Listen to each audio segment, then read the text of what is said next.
Chapter 5. Worms, Snakes, and Periwinkles. That night, slipping around in Low, Petra was more and more amazed. She had never seen a book like this. It was, first of all, peppered with quotes from journals and newspapers around the world. There was the London Times, the Quebec Daily Mercury, the New Zealand Times, and the Woodbury Daily Times, the New York American, the Gentleman's Magazine, the Kellen Observer. The list went on and on. There were hundreds of stories of bizarre happenings, many of them similar. Venomous snakes dropping in backyards as Oxfordshire, England.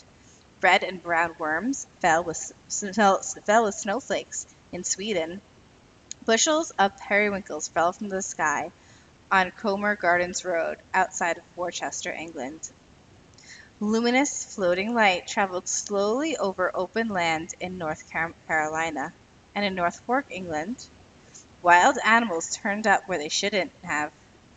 People disappeared, and then they were found, far away, disoriented, and confused. There were crashes and explosions that no one could explain.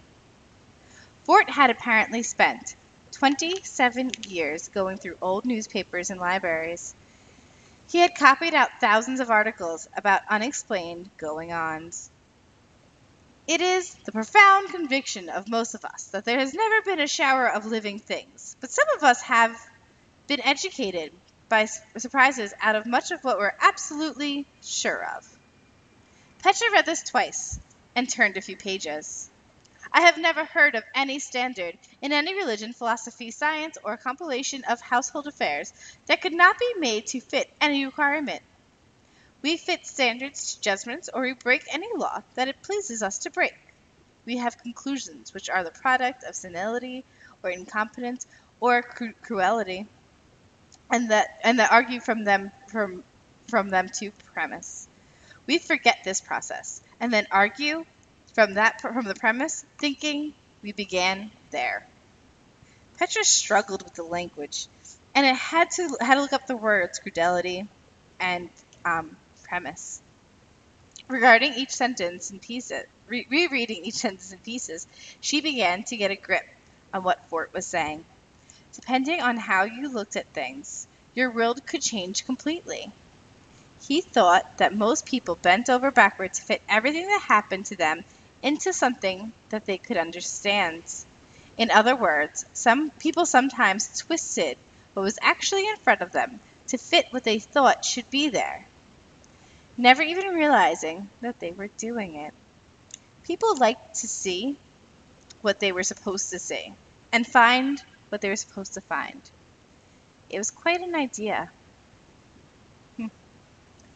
And then, see London newspapers, August 18th and 19th, 1921.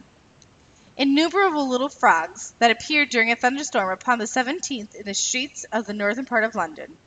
Further down, there have been repetitions of these arrivals. There is an account in the London Daily News, September 5th, 1922, of little toads, which for 2 days have been dropping from the sky at Chalon-sur-Saône, France. Could this be true? Why wasn't more time in school spent studying things that were unknown or not understood instead of things that have already been discovered and explained? Miss Hussey always asks for their ideas.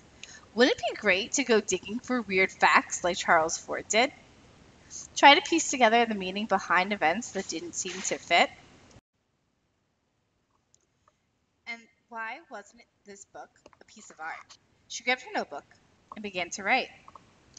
This object is hard on the outside and bendable on the inside. It is the color of an unripe raspberry, and it weighs about as much as a pair of blue jeans. It smells like a closet in an old house, and it is in an ancient shape. It holds things that are hard to believe. There are living creatures falling like rain, and objects that float by themselves.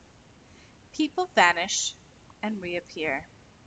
It is made of a substance that once grew, that once bent in the wind and felt the night air. It is older than trips to the moon, or computers, or stereo systems or television. Our grandparents might have seen it new when they were young. There's a woman's name in the faded brown ink inside the cover. Petra wondered who else had loved this book, and why had it ended up outside of Powell's? Why had it been thrown away? She would never lose it, not ever. Before closing the book, she looked again for that one terrific sentence. We shall pick up an existence by its frogs. Hours later, under the silver moon, Petra was almost asleep. As she rolled over, squishing her pillow into position on top of her arm, a strange thing happened. Although her eyes were closed, she seemed to be looking at a young woman. This person was old-fashioned. She was dressed in a yellow jacket that had been dappled in fur at the edges, and her hair was pulled back tightly with skinny ribbons. Dangling earrings, perhaps pearls, caught the light. She had been sitting at a table and writing. Something had interrupted her. Quill pen in hand, she paused and looked up. The woman was gazing directly into Petra's eyes. Her expression was knowing, filled with kindness and interest, and she had the look of someone who understood without being told. Petra found herself soaking up every detail of the image. Although the room was dark, light touched the metal fastenings on the wooden box. A fold of blue cloth on the table, the curve of the woman's forehead, the creamy lemon of her jacket. This was a calm, deliberate world, a world where dreams were real, and each syllable held the light like a pearl. It was a writer's world, and Petra was inside of it. And then, as suddenly as she had appeared, the woman began to fade from Petra's mind.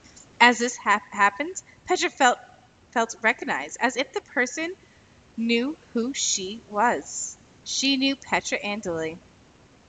It was a shocking feeling, exhilarating, chivalry true, and somehow inevitable, as if it had always been this way. Wide awake now, Petra thought of Charles Fort. Was he responsible for this woman's visit? Had he brought them together? Educated by surprises, Fort understood what Petra had often felt. There is much more to be uncovered about the world than most people think. If she had any idea how much more, Petra wouldn't have been able to sleep that night. It's the end of chapter 5.